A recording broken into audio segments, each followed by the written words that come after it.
Good evening guys, मैं शिवी शर्मा हमारे channel study with stars में आज मैं आपके लिए बहुत महत्वपूर्ण पॉइंट लेके आई हूँ कला का अर्थ फंडामेंटल आर्ट में। ओके, चलिए आज हम शुरू करते हैं अपनी फर्स्ट क्लास फर्स्ट टॉपिक। ठीक है, आइए। किसी भी कार्य को पूरी कुशलता या निपुणता से संपन्न करना जिससे हमें आनंद की प्राप्ति हो वह कला कहलाती है। ठीक है, जैसे मूर्ति बनाना, चित्र बनाना, भवन बनाना, गीत गाना या कविता पढ़ना।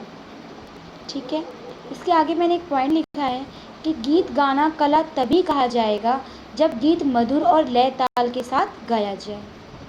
ठीक है, आगे देखिए। इसी प्रकार काव्य, नाटक, चित्र, मूर्ति आदि कला की घेरे में तभी आएगी जब उसमें अर्थ, रस, भाव और रूप की सुंदर निष्पत्ति होगी। ठीक है, आगे देखिए। कला शब्द का प्रयोग सर्वप्रथम ऋग्वेद में हुआ है। कला शब्द का सर्वप्रथम यथार्थपूर्ण प्रयोग नाट्यशास्त्र में हुआ है। इसकी उत्पत्ति मीन्स किसकी, कला की उत्पत्ति कल धातु से हुई है जिसका अर्थ है प्रेरित करना।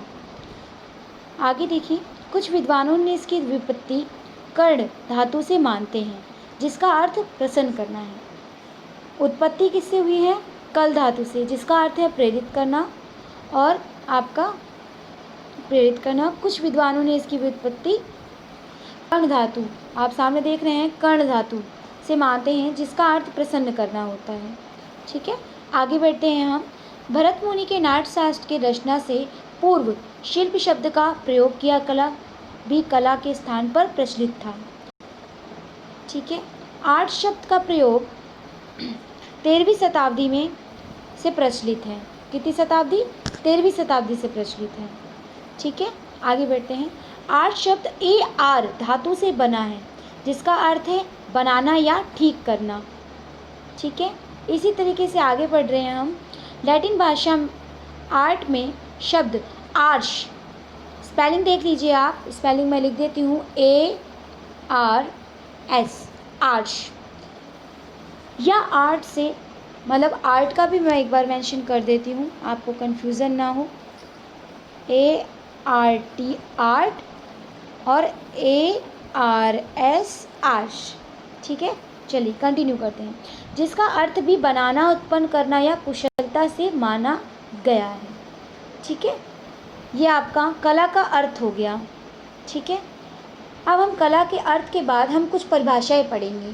कुछ दर्शन शास्त्र, सौंदर्य शास्त्रों ने कला के बारे में अपने अनेक विचार रखे हैं जिनको हम आगे पढ़ेंगे। लीजिए नेक्स्ट स्किल देखिए, लिखा हुआ है विद्वानों ने अनुसार कला की परिभाषा प्रमुख है। पहले हैं आपके दर्शन शास्त्र प्लेटो के अनुसार बोला गया है कला सत्य की अनुकृति है। कला सत्य की अनुकृति है। आप ये ध्यान दीजिएगा कि जहाँ भी अनुकृति आ जाए वहाँ आपका प्लेटो होगा और जहाँ आपका अरस्तु आ जाए वहाँ आपका अनुकरण होगा। ठीक है, चलिए एक बार फिर से। प्लेटो के अनुसार कला सत्य की अनुकृति है, अरस्तु के अनुसार कला प्रकृति का अनुकरण है। सिर्फ इसमें इतना ही फर्क है कि अनुकृति और अनुकरण, जहाँ अनुकृति आ जाए वहाँ प्लेटो और जहाँ अनुकरण आ जाए आपके अरस्तु। आगे देखिए। फ्राइड जो हैं उनके अनुसार कला दमित वासनाओं का उभरा हुआ रूप है। इन्होंने ये कहा कला के लिए। अब देखिए क्रोचे जो कि मोस्ट इम्पॉर्टेंट है। आपके जितने भी दर्शन शास्त्र हैं सारे ही इम्पॉर्टेंट हैं, बट क्रोचे को थोड़ा आप हाईलाइट कर लीजिएगा जब आप पढ़िएगा, मोस्ट है। ठीक है, चलिए कंटिन्यू करते हैं। हर एक महान कला ईश्वरीय कृति के प्रति मानव आल्पत की अभिव्यक्ति करता है। ठीक है, नेक्स्ट देखिए। टॉल्स्टॉय के अनुसार कला भावों को क्रिया, रेखा, रंग, ध्वनि या शब्द द्वारा इस प्रकार अभिव्यक्त करता है जिसे देखने व सुनने वाले के मन में वही भाव जागे। मतलब कला का मतलब ये है कि वो इस तरीके से मतलब एक्टिव करता है, इस तरीके से रूप अपना दिखाता है कि सामने वाला ये समझे कि हाँ ये अपने भावों को व्यक्त कर रहा है, हमारे सामने प्रस्तुत कर रहा है। ठीक है, कंटिन्यू करते हैं। और इसका इन शॉर्ट अगर आप देखें तो नीचे मैंने लिखा हुआ है इनकी परिभाषा कि कला संप्रेषण है। मतलब कला क्या है? कम्युनिकेशन, मतलब अपनी बात दूसरे तक पहुंचाने को कम्युनिकेशन कहते हैं। ठीक है। सबसे प्राचीन समय में जब प्रागैतिहासिक काल चला था तो आपका संप्रेषण से ही स्टार्ट हुआ था। पहले चित्रों के माध्यम किया गया, अपनी बात सबके सम्मुख रखी गई, उसके बाद आपका संप्रेषण स्टार्ट हुआ। सब इशारों में अपनी मतलब बातें करते थे, आपस में कम्युनिकेशन करते थे, उसे भी कला कहते हैं। कि अपनी बात दूसरों तक पहुंचाकर उसको समझाना, अपने भावों को उसको समझाना ही कला है। ये टॉल्स्टॉय जी का कहना था। ठीक है। अब आगे देखते हैं, कुछ दर्शन शास्त्र हैं। रस्किन, ये इस बार एग्ज़ाम में आया भी था, आपका नेट के एग्ज़ाम में आया हुआ है रस्किन, जिसमें वैसे प्लेटो का था बट रस्किन सही कराए गए थे। ठीक है। ओके, चलिए कंटिन्यू करते हैं। रस्किन, कला में मनुष्य अपनी भावनाओं की अभिव्यक्ति करता है।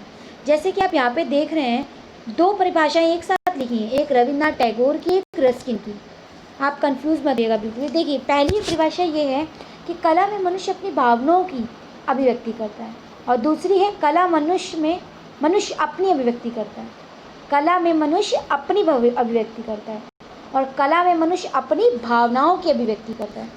मतलब अपनी खुद की अभिव्यक्ति करना और अपनी भावनाओं की अभिव्यक्ति करना, दोनों ही अलग अलग पार्ट है। ध्यान दीजिएगा आप पूरे इस लाइन को बहुत अच्छे से। कई बच्चे यही लाइन देखकर गलत टिक लगा देते हैं, क्योंकि रस्किन रविन्द्रनाथ टैगोर दोनों देते हैं कि बच्चा कंफ्यूज हो जाए और वो गलत लगा दे। पर आपको ध्यान देना है कि रस्किन ने अपनी परिभाषा में अपनी भावों की अभिव्यक्ति का वर्णन किया है, और रविन्द्रनाथ टैगोर ने मनुष्य अपनी अभिव्यक्ति करता है। ठीक है, क्लियर? ओके, चलिए आगे बढ़ते हैं। नित्से हमारे दर्शन शास्त्र हैं, उन्होंने कहा है कि कला जीवन के कड़वे अनुभवों से मुक्ति का माध्यम है। मतलब कहने का मतलब ये कि कला से हमें खुशी मिलती है, अपने मन में एक अलग सी उमंग मिलती है कि हाँ, हम कला सीख रहे हैं तो हमें खुशी मिलती है। कभी हम कोई पेंटिंग बनाते हैं या किसी की पेंटिंग देखते हैं, या विश्व की प्रसिद्ध एक पेंटिंग है मोनालिसा, जो लियोनार्डो दा विंची ने बनाई थी 1504 ईस्वी में, तो उसको देख के एक सीख मिलती है। आपको पता होगा कि उसका रहस्यमय एक मुस्कान है, उसकी मेन विशेषता ये है कि उसकी रहस्यमय मुस्कान है। उसी तरीके से नित्से ने अपने विचार क्या दिए हैं कि जो कला का जीवन के लिए कड़वे अनुभवों से मुक्ति का माध्यम है। मतलब जब भी आपका मूड ऑफ हो, आप अगर थोड़ा सा ड्राइंग कर लें या कुछ क्राफ्ट बना लें, तो आपका मूड ऑफ जो होता है वो मतलब गिव अप हो जाता है। आप फिर से नई उमंग आ जाती है आपके मन में कि हाँ, अब मैं ये बनाऊंगा तो मैं सक्सेस हो जाऊंगा, ये चीज़ बनाऊंगा। उसमें आपको खुशी की एक झलक दिखती है। तो नित्से ने यही अपनी परिभाषा में कहा है कि कला जीवन के कड़वे अनुभवों से मुक्ति का माध्यम है। आज के लिए सिर्फ इतना ही क्लास में। ठीक है, इसके आगे हम कल चर्चा करेंगे, जिसमें आपको पढ़ाया जाएगा कला के तत्व। ठीक है, कला के तत्व में आपको रेखा, रूप, तान, कोड, टेक्सचर, ये सारी चीज़ों के अंतराल के बारे में बताया जाएगा कि रेखा कितने प्रकार के होते हैं, रूप कैसे कैसे होते हैं, हम जो तान मीन्स टोन जो लगाते हैं उनको ब्लैक कलर करके कौन सा टोन बना सकते हैं, कलरों को मतलब मिक्स करके कौन सा रंग, मतलब प्रथम द्वितीय कलर मिला के तृतीय रंग कौन सा बना सकते हैं, और आपके प्राइमरी कलर्स कौन से होते हैं, सेकेंडरी कलर्स कौन से होते हैं, इसके बारे में आपको कल चर्चा करूँगी मैं इस बारे में। ठीक है, आज के लिए सिर्फ इतना। अगर ये वीडियो आपको पसंद आई हो तो लाइक, सब्सक्राइब, कमेंट ज़रूर करें और अपने फ्रेंडों को भी सेंड करें। Okay, thank you so much.